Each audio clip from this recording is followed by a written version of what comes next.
Fala aí, pessoal, beleza?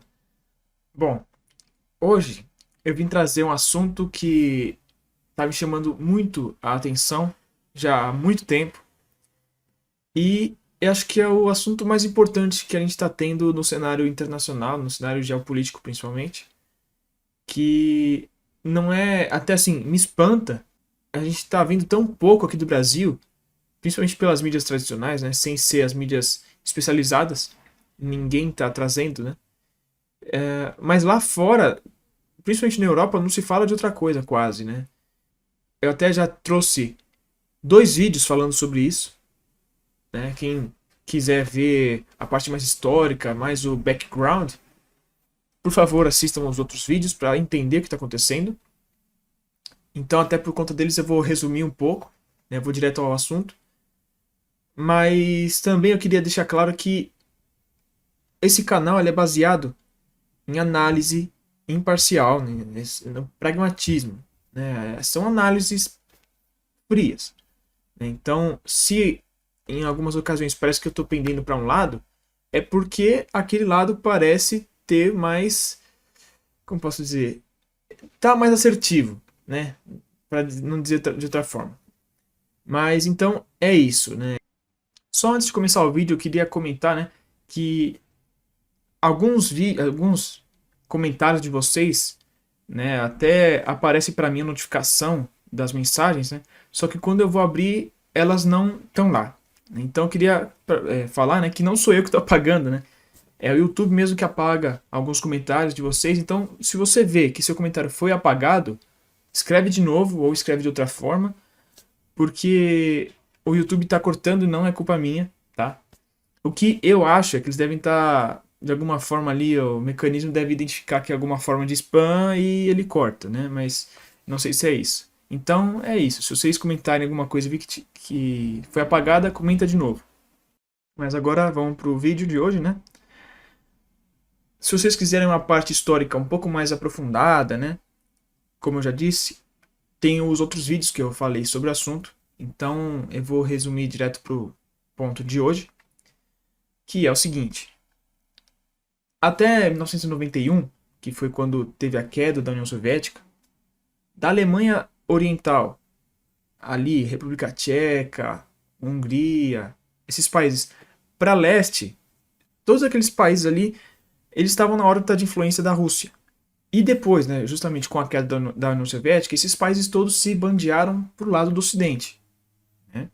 Então, mais ainda que isso, vários desses países foram na década de 90, ali no começo do século 20, do 21, eles foram sendo integrados não só à União Europeia, mas também à OTAN.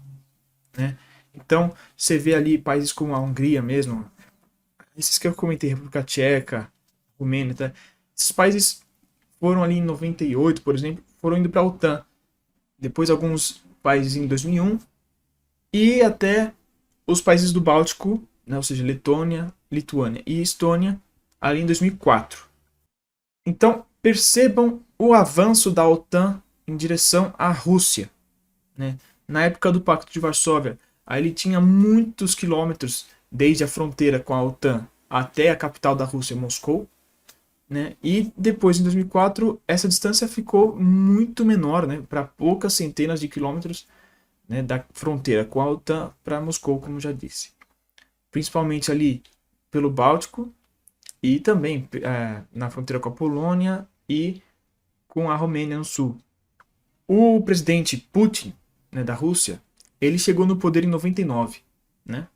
E estava passando por toda aquela reforma, né, toda aquela reformulação da Rússia, reestruturação. E em 2001, quando teve aquela questão do Afeganistão para os Estados Unidos, que eles decidiram atacar, o Conselho de Segurança da ONU permitiu. Né? Então, o que acontece? O Putin, né, presidente da Rússia, sendo um membro do Conselho de Segurança, ele pensou que se ele desse essa permissão, se ele ajudasse os Estados Unidos, eles iam deixar a Rússia em paz, eles iam parar de se aproximar tanto da Rússia. Só que em 2004, com a inclusão desses membros mais próximos, né, principalmente do Báltico, isso foi uma afronta muito grande para o Putin. Né? Então, daquele momento em diante, o Putin ficou ele foi um rival muito maior para a Europa e para os Estados Unidos do que antigamente, né? Desde a década de 90 em diante, a Rússia estava muito mais fraca, ela estava passando por uma crise muito profunda, né? Depois da queda da União Soviética. E ela estava até, para vocês terem uma noção, pouca gente sabe isso, mas ela estava até pleiteando entrar para a OTAN.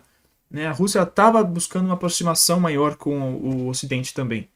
O Ocidente em si foi quem jogou o Ocidente para o colo. Aliás, foi quem jogou a Rússia mais para o colo da China, vamos dizer assim, no sentido de ser um adversário do próprio Ocidente. Né? Então, essa questão toda que a gente está tendo hoje é culpa do próprio Ocidente. Essa aproximação ela não parou em 2004. Até 2008, eles estavam também querendo chamar a Geórgia para a OTAN. Só que ali a Rússia já falou: não, aqui já não vai rolar mais. Aqui já é linha vermelha. Né? A Rússia delimitou as linhas vermelhas onde a OTAN não ia poder passar. E a Geórgia seria uma delas. Porque realmente, se pudesse na Geórgia, acabou assim a Rússia. Né? E em 2008 teve a guerra da Geórgia, né? Onde a Rússia invadiu, né? E dominou 2 territórios da Geórgia que estão até hoje na mão da Rússia. Então, a partir desse momento, a OTAN parou em si. Só que ela não parou de uma forma assim, não vamos tentar mais nada, né? Ela só não incorporou mais membros ali em direção à Rússia, né? Ela vem assediando ainda a Geórgia. A Geórgia é um grande parceiro da OTAN, só não é membro, né? Mas é um grande parceiro. E eles vieram assediando também a Ucrânia, principalmente depois de 2014. Até 2014, a Ucrânia ela ainda era voltada mais para a Rússia. Ela sempre foi um parceiro muito importante para a Rússia, porque ainda estava na zona de influência, né, da Rússia. E estrategicamente ela tem ela é fundamental também para a segurança até da própria Rússia, assim como a Bielorrússia. Com os presidentes ucranianos sendo favoráveis à Rússia, era muito mais difícil para a OTAN e para a União Europeia conseguirem ter essa aproximação, né, que era o desejo da população ocidental da Ucrânia, né, a população principalmente em volta de Kiev. E a população mais oriental do país, ali principalmente na região do Donbass e da Crimeia também, elas são majoritariamente russas, né? Então, essas populações são as que queriam uma aproximação maior com a Rússia. Então, dá para entender por que era importante para o Ocidente conseguir colocar um presidente na Ucrânia favorável a eles, né? Então, isso até é um dos motivos que tem uma teoria, né, uma hipótese, que é muito plausível, para não falar que certamente é isso, de que as revoltas ali, né, a Revolução de Kiev, que alguns chamam, né, em 2014, foram, na verdade, guerra híbrida patrocinada pelo Ocidente. Né, que foram, só para quem não lembra, grandes revoltas, grandes manifestações populares em Kiev, que causaram a derrubada do presidente Yanukovych, que era um grande parceiro do Putin, né, inclusive depois que ele fugiu para a Rússia. Então, a partir desse momento, foi, assim, resumindo muito a história, né, teve uma grande limpeza dos cargos públicos de pessoal que era ligado à Rússia, né, então colocaram muita gente pró-Ocidente. Né, e foi nesse contexto, na verdade, que ocorreu a anexação da Crimeia pela Rússia. Por quê? Muita gente fala invasão, mas na verdade, tudo bem que vieram tropas lá, das proximidades ali, atravessando o Estreito de Kerch, mas já tinham militares russos na Crimeia em si, porque a Crimeia é uma região extremamente importante para a Rússia, e até pela parceria que eles tinham com a Ucrânia, já existiam bases, até a sede da Marinha Russa, né, do Mar Negro, fica em Sevastopol, que é a capital da Crimeia ali, se eu não me engano. Então já tinham muitos militares ali, e eles só realmente tomaram o controle da região ali. Mas a população realmente na Crimeia, apesar de terem ucranianos também que foram pessoal que foram contra, a maioria foi realmente a favor, né? Assim como a população do Donbass, né, as províncias ali, as regiões de Lugansk, Donetsk, essas partes, também sendo majoritariamente russas, elas também se sentiram muito contrariadas com essa mudança toda no país em 2014. E por isso elas se rebelaram. E logo elas foram também bastante patrocinadas até por Moscou. Né? Moscou gostou logo de cara de ver isso, claro, né? E já enviou muito equipamento para eles. Né? E muito provavelmente, né, existe essa hipótese, mas muito provavelmente também foi, eles enviaram forças especiais também ali no meio para contribuir, né, ajudar a treinar, né, todas essas coisas que as forças especiais fazem junto com os rebeldes. Os confrontos foram escalonando até 2016, onde foi acertado um acordo chamado Tratado de Minsk, né, em que as partes acertaram um monte de coisa assim, né, para buscar estabilizar a situação, né, e realmente ela funcionou por um bom tempo, né, a guerra foi abaixando de intensidade, até teve gente que esqueceu que ela existia, teve gente que achou que teve um cessar-fogo, né, realmente ela baixou muito de intensidade, e ela só foi aumentando mesmo no ano passado, mas ela chegou à tona mesmo no começo desse ano ali, principalmente em março e abril, né, tanto que foi quando eu fiz os vídeos. Só que ali ainda estava só no âmbito interno ainda, né? Era basicamente a guerra civil voltando com tudo. Aí as atenções voltaram forte porque os apoios internacionais a esses dois atores, que são o governo ucraniano e os rebeldes, estava grande. Só que a guerra em si ainda estava bem firme só nesses dois atores, né? Então era a Rússia enviando bastante equipamento e tal para os rebeldes e o Ocidente mandando bastante equipamento também para a Ucrânia. Só que a guerra foi escalonando ainda mais a intensidade dela e alguns atores externos começaram a querer participar mais ativamente, né? Incluindo principalmente alguns atores da OTAN. E isso não demorou muito tempo para acontecer, né? Até um grande evento que aconteceu, assim, que muito importante, foi em junho ou julho, agora eu me esqueci, mas que foi um navio, um destroyer da Royal Navy, que passou, provocando, né, gente? Passou pelas águas da Crimeia, águas territoriais da Crimeia, que eles alegam ser da Ucrânia, mas que estão na mão da Rússia, né? Então eles passaram nessas águas territoriais, teve assim uma disputa bem grande ali entre a Rússia, né, e esse navio. Inclusive, por pouco não teve algum confronto mesmo, para falar a verdade, porque tiveram vários tiros de advertência dos russos com o navio, com caças, né? E o navio ele só mudou de direção realmente depois que dois caças russos eles soltaram bombas assim muito perto desse navio. Aí eles mudaram a rota, né? Mas então, tipo, isso é uma provocação muito forte, né? Porque estrategicamente não tinha por que aquele navio tá lá. Então a gente não pode falar que não foi uma provocação, né? E a gente sabe, eu tô até para fazer um vídeo desde daquela época, eu tô com isso na cabeça. Eu queria falar o porquê dessas provocações, né? A mesma coisa que os aviões lá na China com Taiwan. Mas vamos deixar para lá, depois eu faço um vídeo falando sobre isso. Mas desde então, a coisa só foi piorando, né? A OTAN inteira, né, o Ocidente todo, está indo mais em cima dessa questão com a Rússia, né? A Rússia que até esse ano estava, sendo sincero, estavam na deles, gente. Né? Essa questão da Ucrânia não é que eles são bonzinhos, né? Não tem bonzinho e vilão nessa história e nenhuma no mundo, né?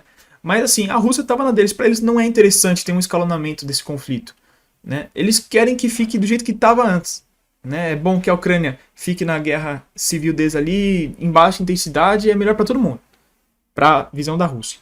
Mas parece que para do Ocidente não é o interesse deles, né? Eles estão apostando em escalonar esse conflito, o que, na minha opinião, é uma coisa muito perigosa, sinceramente.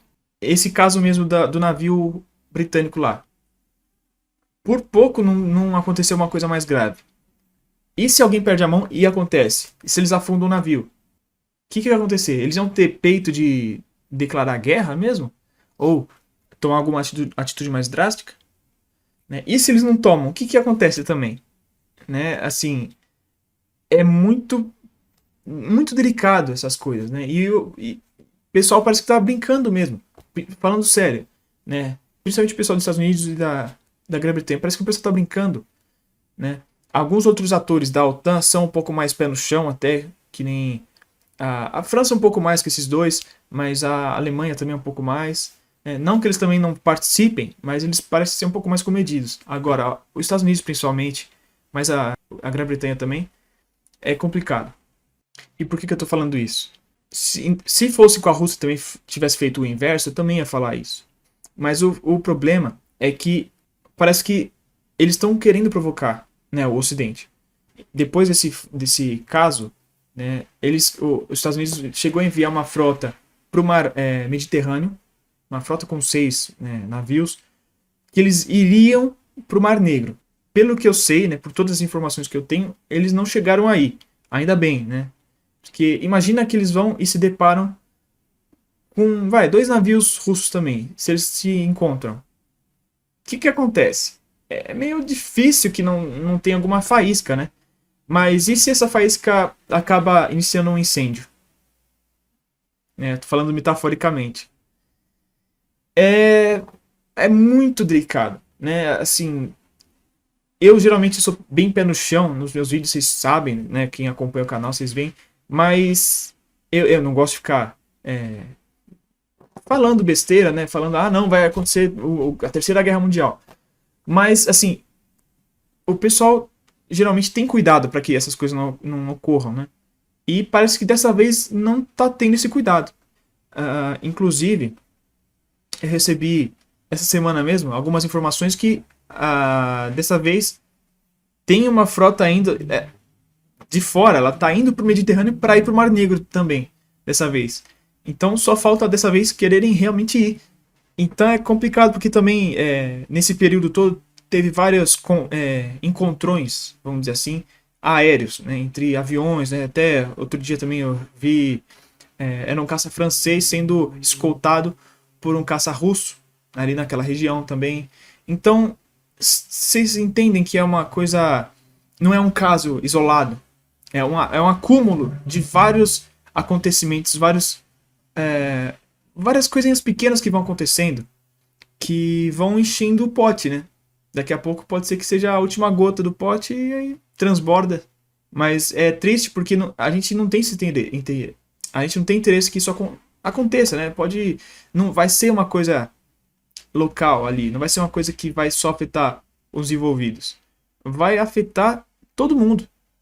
Um ponto que a gente tem que levar em conta, que é um ponto bem complexo, não entrando nos méritos políticos, né, em si, mas as lideranças ocidentais, elas estão muito, eu vou ser sincero, elas são lideranças fracas, né? Elas estão levando os países delas para a ruína, falando sinceramente.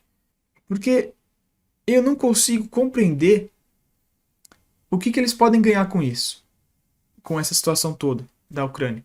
Se acontece um conflito lá, deflagrado, né, geral, eu não sei que benefícios teria para eles, né? Porque assim, sinceramente, a Rússia não está procurando isso, né? Apesar de terem vários lugares falando, né, que a Rússia está se preparando para invadir a Ucrânia e tal. Assim, até uma coisa que eu acredito que assim deve existir um plano. A Rússia tem muitos militares nas fronteiras, assim como a Ucrânia também tem, e outros países também têm na fronteira com a Rússia. Só que eu acho que é uma coisa em retaliação, é uma coisa em resposta, não é uma coisa propositiva, né? E a propaganda que se faz é que a Rússia que é o vilão da história, né? É o que quer invadir, que quer dominar tudo. Só que se a gente lembrar, quem tá cercando um outro, quem tá sendo agressivo um com o outro, é a OTAN com a Rússia, né? Se você vê o mapa, a Rússia inteira tá cercada por bases da OTAN, né? Então a Rússia não consegue fazer nada sem esbarrar na OTAN, vamos dizer assim. Mas continuando, enquanto os países sérios estão procurando levar progresso para seus países, estão tentando fazer várias outras coisas, esses países ocidentais estão brigando por coisas assim totalmente nada a ver, assim, não, até algumas coisas você fala, não, beleza, isso aqui entendo, mas as coisas realmente relevantes estão sendo deixadas de lado, né? Algumas coisas que seriam o normal para países sérios elas não estão acontecendo, como por exemplo, isso que a gente está falando aqui hoje, né? Países sérios eles tentam amenizar problemas, né? Tanto que, por exemplo, China e Rússia, que são China e Índia, que são dois países sérios, teve um problema muito grave lá em 2019, né, que morreram 70 militares dos dois lados. Né? É uma coisa que poderia escalonar. Os dois países sentaram para conversar e buscaram resolver o problema. Isso são países sérios trabalhando. Agora, os países ocidentais não estão mais sendo assim. Né? Eles estão fazendo um lamaçal, para falar a verdade. Né? Então, e às vezes eu acho que nem é culpa, por exemplo, dos militares, em alguns casos. Né? Porque, só para vocês entenderem, tem vezes que a classe militar pensa de uma forma e a classe política pensa de outra. Vou dar um grande exemplo aqui, fácil de vocês entenderem. As forças militares francesas, as americanas também é a mesma coisa, mas vamos na França. Elas respeitam muito o Brasil, né? E principalmente os militares brasileiros.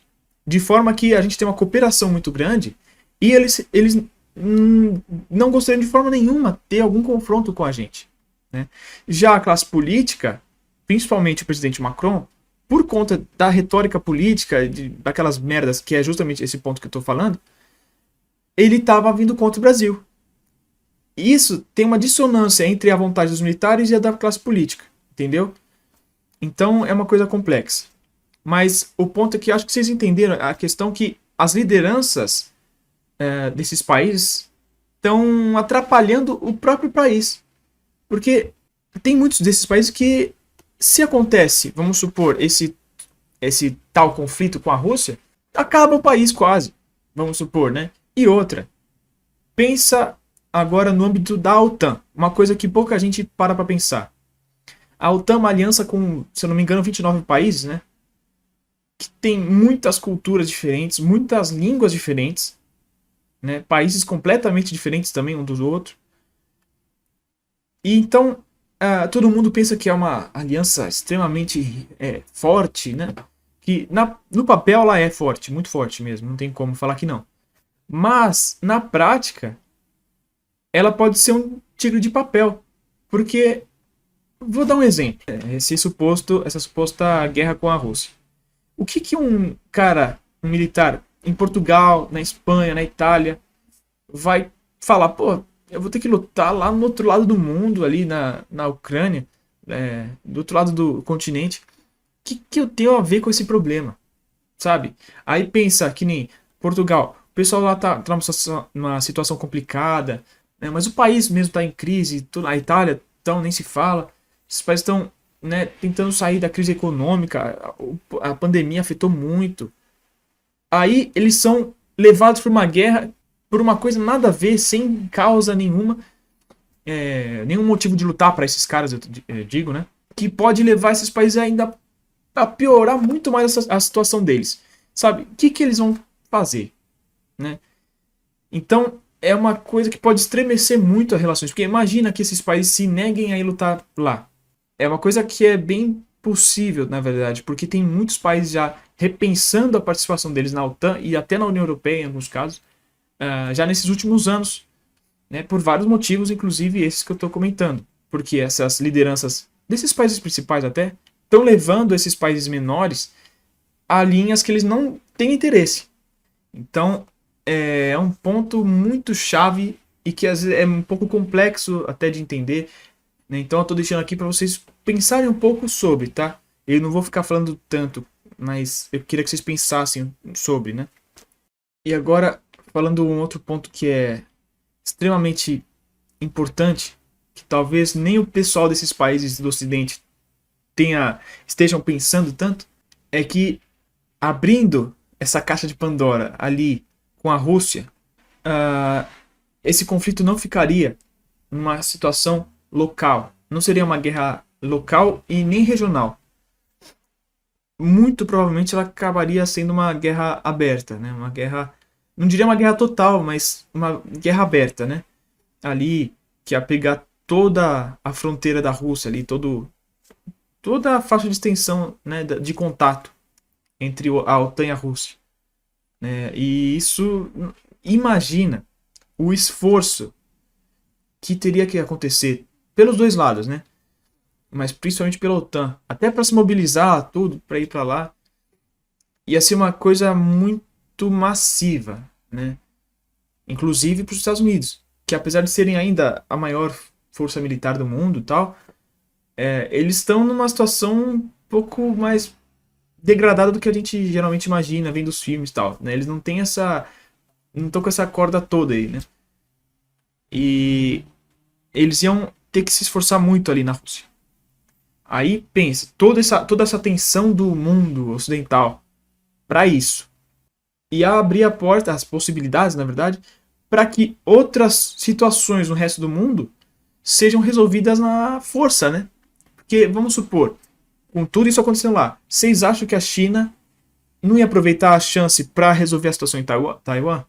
Esse é até um ponto que eu não acho que a China tem essa pretensão de atacar Taiwan, exatamente, como muita gente fala por aí, sem ter tanta noção, né? Eu vou fazer um vídeo ainda falando sobre isso também. Eu prometo muitos vídeos, né? Mas é uma situação importante. Mas vamos lá. Beleza. Você acha que a China não vai aproveitar a chance para atacar Taiwan? Ou outras situações também. A Turquia, a Azerbaijão ali na questão da Armênia. Ou então o Irã, talvez com Israel. Ou com a Arábia Saudita, apesar de eu achar isso um pouco menos provável. Né? Todas as situações que tem uma certa tensão ali que podem vir a ser resolvidas pelas vias de fato. Vocês acham que elas não vão acabar indo? Porque não vai ter ninguém para encher o saco deles. Né? Quem vai querer se meter numa situação vai se tem, por exemplo, só um exemplo hipotético aqui, Colômbia e Venezuela, que tem uma questão ali de tempo, né? Ou então a Venezuela e a Guiana, a região de Esequibo, né? Da Guiana.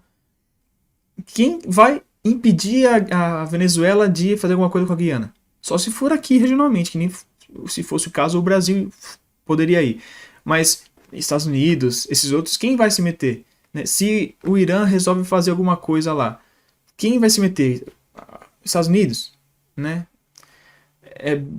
É muito improvável. Né? Então isso pode ser uma coisa extremamente perigosa. Né? E não era nem nesse ponto que eu tinha falado que os ecos da guerra, dessa suposta guerra, poderiam chegar aqui, mas incluindo esse ponto, imagina a ruína, né? O lamaçal que não pode ir o mundo por uma questão dessas. E aí, pior que ia sobrar culpa para quem? Para a Rússia. Porque o mundo inteiro compra sempre a ideia que vem dos Estados Unidos de que a Rússia é sempre o vilão. Né? A gente tem muito essa ideia. E aqui não é defendendo a Rússia. É só que, como eu falei, não tem vilão e não tem bonzinho na história. E no mundo inteiro. Não existe. Né? A Rússia vai buscar os interesses dela, os Estados Unidos também, todos os países europeus, todos os países fazem isso. Né? Tanto que na guerra, só para dar um exemplo, na guerra da Tríplice Aliança, pra gente o Brasil é o herói. Mas pro Paraguai o Brasil é o vilão. Né? Então, sempre é muito complexo. Mas voltando, né? O que me parece é que o Ocidente fica fazendo várias provocações assim, né, inclusive a Ucrânia, né, que além de bombardear as posições rebeldes, ultimamente ela tem bombardeado várias posições na fronteira com a Rússia também. Então,